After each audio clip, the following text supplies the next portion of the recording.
ఈరోజు మీ జీవితాల్లో చీకటి మారిపోవాలి, వెలుగు రావాలి. అందుకు ఇక్కడ తీసుకొచ్చింది.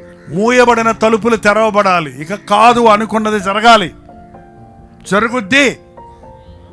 నాకు అసాధ్యమైంది ఏది లేదు అన్నాడు ప్రభు. నీ పరిస్థితులతో, నీ ఆరోగ్య పరిస్థితులతో, నీ కుటుంబ పరిస్థితులతో, నీ ఆర్థిక ఇబ్బందులతో సంబంధం లేదు. ఎడారిలాగా ఉందేమో నీ బతుకు, నీళ్ళ ఓటలు పుట్టిస్తాడు ఆయన. నువ్వు మంచివాడివో మంచిదానివో అవి కూడా చూడలేదా. నీ ఏడుపు చూస్తున్నాడు, నీ నమ్మకం చూస్తున్నాడు, నీ విశ్వాసం చూస్తున్నాడు, నీ డిపెండెంట్ ఆయన మీద ఆధారపడతాను చూస్తున్నాడు అంతే. ఆయన నమ్మిన వారికి ఎప్పుడు ఆయన వదిలిపెట్టాడు.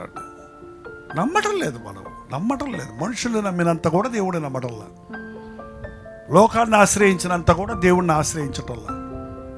అస్సలే ఈ శతాబ్దంలో నేను చూస్తున్నాను కదా, ఒక చిన్న ఉద్యోగం కోసం వాడు ఎన్ని ప్రయత్నాలు చేస్తాడో, ఎంతమంది కాళ్ళు పెట్టుకుంటాడో, ఎంతమంది దండాలు పెట్టుకుంటాడో, ఎంత డబ్బు ఖర్చు పెడతాడో. కానీ దేవా నాకు ఉద్యోగం ఏమైనా ఒక రాత్రితో ఉపవాసం ప్రార్థన చేయడే, దేవా నాకు ఈ మార్గం తెరువు, ఇది చెయ్యని దేవుని దగ్గర పట్టు పెట్టవు. కానీ రాత్రి నన్ను ఆశీర్వదిస్తే కానీ నేను ఆశీర్వదించనని అడగరే.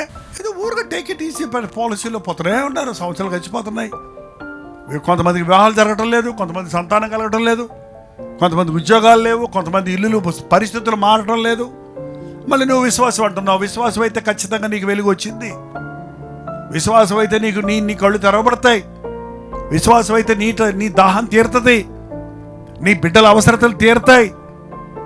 అద్భుతాలు చేసే దేవుడు ఈరోజు ఒక అద్భుతం నా జీవితంలో జరగాలని అడగకుండా ఇక్కడి నుంచి వెళ్ళకండి.